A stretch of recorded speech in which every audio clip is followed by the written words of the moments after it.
Olá galera, meu nome é Alan, sou do canal Cyberlab e hoje vai ser mais um vídeo de como nós podemos configurar o nosso servidor em relação a Raspberry Pi. Nesse vídeo eu vou explicar um pouco mais sobre placa-mãe ou motherboard, o que você deve considerar, o que você deve ter em mente e quais são as coisas importantes que você deve olhar. Nessa ideia, nós vamos tentar comparar o máximo possível com o Raspberry Pi, vou começar a explicar sobre ele, o que você pode fazer com o Raspberry Pi, e depois nós vamos para uma placa-mãe de computador.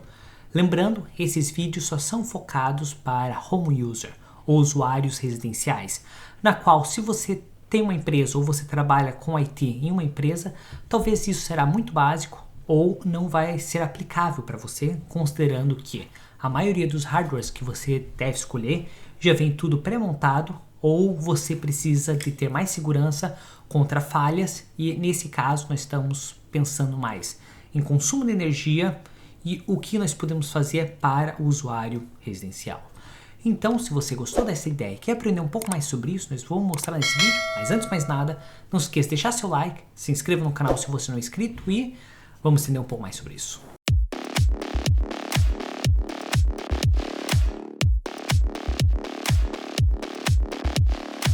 Então, nesse vídeo nós vamos falar um pouco mais sobre placa-mãe. Primeiramente, nós vamos tentar entender mais como que é a placa-mãe do Raspberry Pi e depois nós vamos comparar com qualquer outra placa-mãe que nós queremos. Então, na minha mão tem o Raspberry Pi, ela está com a carcaça, porém o modo mais fácil de entender o que são os componentes desse Raspberry Pi e os componentes da motherboard dele, a placa-mãe dele, então nós vamos colocar aqui na tela. Aqui na tela ele fala sobre o processador, então você não tem como trocar esse processador, além do mais você não tem como trocar a memória RAM. O que você pode utilizar é a internet, a conexão à internet, na qual tem gigabyte. Você tem conexões USB 3.0 e USB 2.0. Aqui seria os displays que você pode ligar, então ele seria possível conectar até 2 displays 4K. Além do mais, onde seria a fonte de alimentação. Essa fonte de alimentação é utilizada Type-C, então você pode utilizar tanto um carregador de celular ou a própria fonte de alimentação do Raspberry Pi. Olhando aqui, nós não temos mais nada que nós podemos modificar ou que nós podemos acrescentar, a não ser que você utilize o USB, a internet e as conexões externas. Mas, normalmente, quando você está fazendo o teu servidor, você não tem a necessidade de utilizar nenhuma conexão externa, porque esse servidor vai estar na tua garagem ou em algum quarto na qual você não precisa acessar ele frequentemente. Além do mais, porque nós vamos instalar alguns outros sistemas, tais como OpenMediaVault, TrueNAS, Unraid e qualquer outro sistema que você quiser, não há necessidade de realmente você ter o display conectado nesse sistema. Então, tanto que você queira para um servidor ou quanto um Raspberry Pi, não há necessidade de você conectar absolutamente nada nessas portas. Só se realmente você precisar isso, caso contrário, a maioria das vezes estará desligado ou não estará nada conectado. Tendo isso em mente, então agora nós vamos tentar entender um pouco mais sobre placa-mãe de computador, porque agora sim tem mais coisas que você tem que considerar. Então, a primeira coisa, nós vamos tentar entender quais são os fatores ou quais são os tamanhos que você pode escolher de placa-mãe. Agora nós vamos começar a explicar um pouco mais sobre placa-mãe de computador. Porém, antes de eu começar a explicar qualquer coisa, me veio na cabeça. Qual é o mais importante? Eu definir qual gabinete que eu gostaria de utilizar ou qual que é a placa-mãe que eu gostaria de utilizar. Na minha opinião, a placa-mãe é mais importante porque você tem menos opções. Gabinete, você tem muitas opções e você pode fazer algumas alterações. Você pode utilizar enclosures externos, na qual você pode conectar através do SATA, no SAS e outras coisas. Porém, placa-mãe você tem restrições.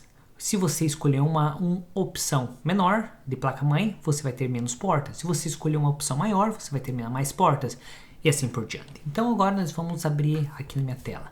Essa imagem achei na internet e eu achei quase interessante porque ele fala Mini ATX, Macro ATX e Standard ATX. Então, Mini ATX seria a placa-mãe menor que você teria condição de comprar. Normalmente ela é bem limitada, na qual nessa imagem você só teria 2 conexões de RAM, você teria teu CPU e só um PCI. Então, se por acaso você instalar uma placa de vídeo e você quiser ter uma placa de internet, você não tem opção para esse sistema. Daí então, vem as opções Macro ATX e Standard ATX. Macro ATX seria um pouquinho maior, mas ainda continua menor. Se vocês olharem lado a lado, ela tem um pouco de corte. Isso aí seria mais para computadores que querem ser mais reduzidos. Se não há necessidade, normalmente quando você vai montar seu servidor, você vai querer ter mais HDs, você vai querer ter mais espaço, mais ventilação. Então, macro ATX não vai ser alguma coisa tão utilizado. Porém, você tem sempre essa opção, se por acaso você achar uma opção que serve mais para a tua aplicação. E nesse já macro ATX, você poderia conectar mais PCIs, no qual ele tem pelo menos 2 PCI Express, um PCI que seria mais antigo, acho que 16 bits, e daí 4 entradas de memória RAM e o nosso CPU. E agora sim, o ATX, na qual você teria todas as opções. Você teria o PCI Express, você teria outros PCI conexões, você teria 4 conexões de memória RAM, o teu CPU, e ele tem mais dispersas entradas. Mas também nós não podemos só considerar o tamanho da placa-mãe porque teria mais entradas, mas tem outras coisas que nós vamos ter que considerar. Primeira coisa é o formato. Você tem essas opções, porém eu iria indicar você utilizar o ATX se não for restrição de tamanho. Porque a opção ATX teria mais entradas de PCI e é uma das opções mais populares na qual você teria muito mais opções para escolher. Próximo ponto que nós vamos ter que considerar seria o socket na qual nós vamos colocar o nosso CPU. Então aqui na tela eu coloquei o socket de um CPU Intel, na qual todos os pininhos deles estão para fora. E essa é o tipo de conexão que você poderia conseguir em um CPU da Intel. Lembre disso, se você estiver utilizando o CPU da Intel, você não vai conseguir colocar um CPU da ADM, porque o socket da ADM é um pouquinho diferente. Se eu vim aqui, ele funciona com os pininhos para fora, então não é compatível. Se por acaso escolher uma placa-mãe que é compatível com Intel, você só vai poder utilizar CPUs da Intel. Se por acaso você decidir que vai utilizar um CPU da ADM, então você só vai poder utilizar CPUs da ADM. Além do mais, cada placa-mãe teria a versão que você pode utilizar. Então, se você escolher um socket mais antigo da Intel, você não vai conseguir colocar um CPU mais novo. Porém, ADM você teria um pouco mais compatibilidade. Então, você conseguiria utilizar um socket mais antigo com um CPU mais novo, ou um CPU mais novo, um socket e assim por diante. Porque a ADM tem um pouco mais de compatibilidade em relação à Intel. Porém, cada um desses sockets teria sua limitação. Não posso falar qual que é melhor, qual que é pior, apenas qual CPU que você vai querer utilizar. Então, nesse caso, nós vamos continuar com aquela ideia inicial na qual eu decidi utilizar um CPU da Intel e eu coloquei um i3, na qual tinha 60 watts de potência. Eu sei que algumas pessoas comentaram que teria outros modelos de CPU na qual você pode utilizar, porém esse CPU da Intel, o i3 que eu tinha comentado, ele tem 60 watts e o preço desse CPU é bem baixo, comparado a outros computadores na qual você tem que comprar tudo integrado ou você não consegue comprar só o CPU que vai funcionar para suas aplicações. Então, nós vamos agora abrir a página da internet e entender um pouco mais sobre isso. Aqui eu não estou anunciando absolutamente nada, porém eu achei esse site na qual ele falou MSI Pro com o CPU que nós estávamos escolhendo antes, o i3 12100F. E agora o preço dele está 179 pounds, na qual não é muito caro. E se a gente ler aqui, ele fala que é um micro ATX motherboard. Então não seria o ATX maior, seria um micro, um pouquinho menor que o ATX, na qual ele tem nossas conexões. Então nós vamos tentar abrir aqui e tentar ver o que nós temos. Primeira coisa, aqui seria o nosso CPU, onde nós vamos colocar. Ele está protegido já para evitar que qualquer coisa danifique. Muitos ATX ele tem menos conexões de memória RAM. Então, se por acaso você quiser colocar 4 pentes 16 ou 4 pentes de 8, nessa placa-mãe não teria essa opção. Você iria escolher outro tipo de placa-mãe para acomodar toda a sua memória RAM. Além do mais, o Power Supply tem que ser esse tipo de conexão, pin 24 mais 2. E nós vamos descendo aqui. Aqui tem o nosso SATA, na qual nós podemos utilizar nossa conexão SATA. Se eu ver aqui, parece que tem só 2 conexões para cada lado, então seria 4 ao todo de conexão SATA. Aqui teria uma conexão PCI Express, e nós vamos olhar o nosso NVMe, conexão aqui, o nosso PCI de volta.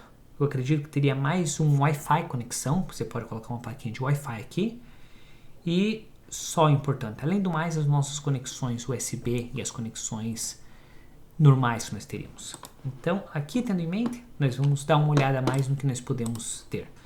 Ele é compatível com o processador de 12ª geração. Lembrando, quando você escolher uma placa-mãe para o Intel, você tem que ver qual geração que ele é compatível. Porque muitas vezes você vai escolher uma placa-mãe que é compatível com geração 4 e você vai querer colocar um CPU com geração 5, ele não vai funcionar. E vice-versa, se por acaso você tiver uma placa-mãe que seja compatível com CPU 5, quiser uma placa-mãe CPU 4, não vai funcionar do mesmo jeito. Além do mais, nós vamos dar mais uma olhada. Ele só tem canal duplo, na qual a nossa velocidade máxima de nossa memória RAM seria 3200 Hz. Então, se por acaso eu quiser colocar um 3600 Hz, não vai funcionar. E aqui as informações do nosso CPU. 60 watts consumo, como eu tinha falado. Então, essa seria uma placa-mãe básica. Porém, tem muitas outras placas-mães que nós podemos escolher. Nós podemos escolher uma vasta lista de placas-mães, porém, nós vamos tentar ver alguma placa-mãe com a ATX. Eu abri um outro site, não necessariamente que você precisa utilizar esse site, porém, se a gente olhar aqui, ele já é compatível com o Intel de 12ª geração. Ele tem um socket LGA 1700, que seria de 12ª geração, e ele tem o formato ATX. Então, o que ele muda? Nós vamos tentar abrir essa imagem e vamos ampliar aqui. Se a gente olhar aqui, esse seria só um modelo que nós estaríamos escolhendo. Foi aleatório, eu não escolhi propósito.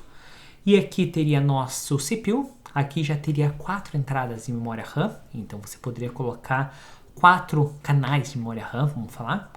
Nossa fonte de alimentação seria standard, então nós não precisamos se preocupar. Já a diferença é que nós temos mais conexões PCI, então nós poderíamos colocar uma placa de vídeo aqui, mais uma placa de internet. Além do mais, nós já temos mais conexões SATA. Se a gente olhar aqui, nós vamos ter 2 e 2 e mais 2 aqui. Então, pelo menos, nós teríamos 6 conexões SATAs, além de que nós podemos colocar mais NVMEs aqui. Porque me parece conseguimos colocar pelo menos 3. Comparado ao outro, nós poderíamos colocar um NVMe e uma conexão de Wi-Fi. Nesse aqui, eu acho que não tem opção de Wi-Fi, porém, nós podemos colocar 3 NVMe, na qual um deles poderia utilizar como US, e outros 2 nós poderíamos colocar como espelho e utilizar todo o nosso Docker Application, de modo em que se um deles falhar, nós não perdemos todas as nossas informações. E aqui seria todas as conexões que nós temos. Totalmente diferente do nosso Raspberry Pi, nós teríamos muito mais conexões. Se a gente voltar aqui, então aqui nós temos nossa conexão de rede, nós temos a conexão USB-C, mais conexões USB 3.0, mais as conexões 2.0. Eu nem sabia que a gente utilizava mais essa conexão antiga.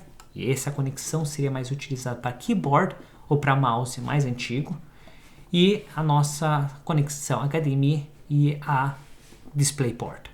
Então aqui nós temos todas as opções que nós poderíamos já utilizar e tem muita mais variedades. Só que vocês têm que prestar atenção em uma coisa. Se a gente voltar aqui, o modelo que ele suporta em memória RAM seria DDR5. Qual o problema do DDR5? O DDR5 ele já tem uma velocidade mais alta, porém ele é mais caro do DDR5 e não é tão fácil conseguir no momento. Então, se a gente olhar para um DDR4, talvez para o nosso servidor seria mais interessante. O custo do DDR4 é um pouco mais barato comparado ao DDR5 que acabou de sair no mercado, porque nós não precisamos daquela velocidade mais alta. Se você assistiu o vídeo anterior, você vai entender um pouco mais sobre isso. Porque nós vamos gastar esse dinheiro a mais se a gente não vai utilizando essa placa-mãe para jogo. Nós estaríamos utilizando essa placa-mãe especificamente para o nosso servidor, na qual a velocidade de memória RAM não vai afetar muita coisa. Então, como eu falei, na hora de escolher sua placa-mãe, você tem que prestar muita atenção no que você vai precisar. Então, primeira coisa, vamos escolher o socket que nós vamos utilizar. Se por acaso você estiver utilizando Intel, escolha específica para Intel. Na versão da CPU que você estiver utilizando, a mesma coisa para o ADM, escolha ADM, dá uma pesquisada qual versão que vai ser compatível para o CPU da ADM que você escolher. Memória RAM, para o nosso servidor, não adianta gastar um pouco mais para conseguir DDR5, ou não vai ser muito interessante essa velocidade a mais para a nossa aplicação. Além do mais, tente escolher quantos slots que você vai querer.